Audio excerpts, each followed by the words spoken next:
So once again welcome back to CS Rockers. നിങ്ങൾ ആദ്യമായിട്ടാണ് ഈ ചാനൽ കാണുന്നതെങ്കിൽ മറക്കാണ്ട് സബ്സ്ക്രൈബ് ചെയ്യുക. അതുപോലെ തന്നെ വീഡിയോ ഇഷ്ടമായി ലൈക്ക് അടിക്കുക. പിന്നെ ഹൈപ്പ് എന്ന് പറഞ്ഞ ബട്ടൺ അടിച്ച് പൊളിക്കുക കേട്ടോ. അതായത് ഇപ്രാവശ്യം മിഡ് വീക്ക് എവിക്ഷൻ എന്ന് പറഞ്ഞൊരു സാധനമുള്ള കാര്യം നമുക്ക് 100 അല്ല 110% ഉറപ്പാണ്. അതെങ്ങനെയാണ് ഞാൻ പറയാൻ കാരണം എന്ന് പറഞ്ഞു കഴിഞ്ഞാൽ നമ്മുടെ ലാലേട്ടൻ തന്നെ കഴിഞ്ഞ ഞായറാഴ്ചത്തെ എപ്പിസോഡിൽ പറഞ്ഞിട്ടുണ്ടായിരുന്നു. അതായത് ഈ മിഡ് വീക്ക് എവിക്ഷനിലൂടെ ആര് പുറത്തു പോകുമെന്ന് നമുക്ക് കണ്ടു തന്നെ അറിയാമെന്ന്. അപ്പം തന്നെ നമുക്ക് ഉറപ്പായി ലാലേട്ടൻ ആവശ്യമില്ലാണ്ട് മിഡ് വീക്ക് എവിക്ഷൻ ഉണ്ടെന്ന് പറയേണ്ട ആവശ്യമില്ല. അപ്പം മിഡ് വീക്ക് എവിക്ഷൻ എന്ന് പറയുന്ന സാധ്യത ഉള്ളത് ഉറപ്പിച്ചു. ഇനി അടുത്തതായി ആരാണ് ബിഗ് ബോസ് വീട്ടിൽ നിന്ന് പുറത്തു പോകാനുള്ള ഏറ്റവും കൂടുതൽ സാധ്യതയുള്ള വ്യക്തി എന്ന് പറയുന്നതും ഒഫീഷ്യലായിട്ട് നമുക്ക് കിട്ടിക്കൊണ്ടിരിക്കുന്ന വാർത്ത പ്രകാരം ആദിലയാണ് പുറത്തു പോവുക. പക്ഷേ ഇപ്പോൾ പറയുന്നത് ടോപ്പ് 5 ആണ്, അല്ലാണ്ട് ടോപ്പ് 7 അല്ല. ടോപ്പ് 7 എന്ന് ഉദ്ദേശിച്ചത് ഇപ്പത്തെ ഇതാണ്. പക്ഷേ മിഡ് വീക്ക് എവിക്ഷനിൽ പുറത്തു പോയി കഴിയുമ്പോഴായിരിക്കും കറക്റ്റ് ടോപ്പ് 5 ആവുക.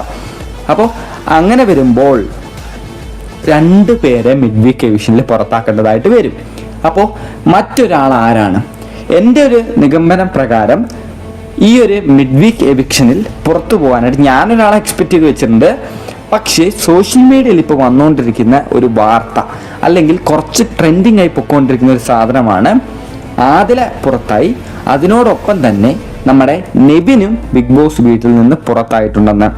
സത്യത്തിൽ ഇതിൽ എത്രമാത്രം സത്യമുണ്ടെന്ന് എനിക്കറിയത്തില്ല. നെവിനാണെങ്കിൽ 2 ആഴ്ചയായിട്ട് നല്ല കണ്ടന്റ് കൊടുക്കുന്നുണ്ട്, അതേ കൂട്ട് തന്നെ. പക്ഷെ നെവിന് PR ഇല്ല. നിങ്ങൾ ശ്രദ്ധിക്കേണ്ട ഒരു കാര്യം, PR ഇല്ലാത്തത് കൊണ്ട് തന്നെയാണ് നമുക്ക് ഭയക്കേണ്ടത്. അതുകൊണ്ട് തന്നെ ചിലപ്പോൾ നെവിനും ഈ ആഴ്ച പുറത്തു പോകാനുള്ള സാധ്യതയുണ്ട്, PR ഇല്ലാത്ത പക്ഷം മാത്രം. അല്ലാതെ സാധാരണ പ്രേക്ഷകർ എല്ലാവരും നെവിന് നന്നായിട്ട് വോട്ട് കൊടുക്കുന്നുണ്ടെന്നും നമുക്ക് മനസ്സിലാവുന്നുണ്ട്. അപ്പോൾ അക്ബറിനാണെങ്കിലും ചെറിയ തോതിലുള്ള PR ഉണ്ട്. അതുകൊണ്ട് തന്നെ അക്ബർ പുറത്തു പോകാനുള്ള സാധ്യത കുറയുന്നുണ്ട്.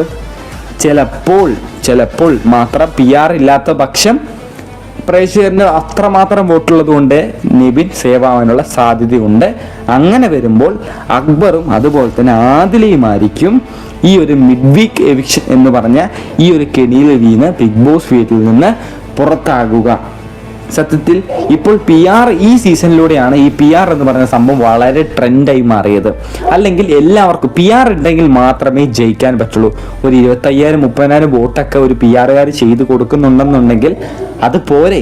എത്ര വോട്ടുകൾ നമുക്ക് അങ്ങനെ മറക്കാൻ സാധിക്കും. അപ്പോൾ ആ രീതിയിൽ അനുമോൾക്ക് നല്ല രീതിയിൽ PR ഉണ്ട്. ഇപ്പോൾ അനീഷിനാണെങ്കിലും PR പുള്ളിക്കാരനെ അറിയാണ്ട് പുള്ളിക്കാരൻ്റെ വീട്ടുകാരെല്ലാവരും കൂടെ PR സെറ്റ് ചെയ്ത് കൊടുത്തിട്ടുണ്ടെന്നും അറിയാൻ സാധിക്കുന്നുണ്ട്. എന്താണെന്ന് വെച്ച് കഴിഞ്ഞാൽ PR ഇല്ലാതെ ജയിക്കാൻ പറ്റത്തില്ല എന്ന് വരെ ഇപ്പം മനസ്സിലായി തുടങ്ങിയിട്ടുണ്ട്. അത്രമാത്രം വോട്ടുകളാണ് അവർ മറച്ചുകൊണ്ടിരിക്കുന്നത്.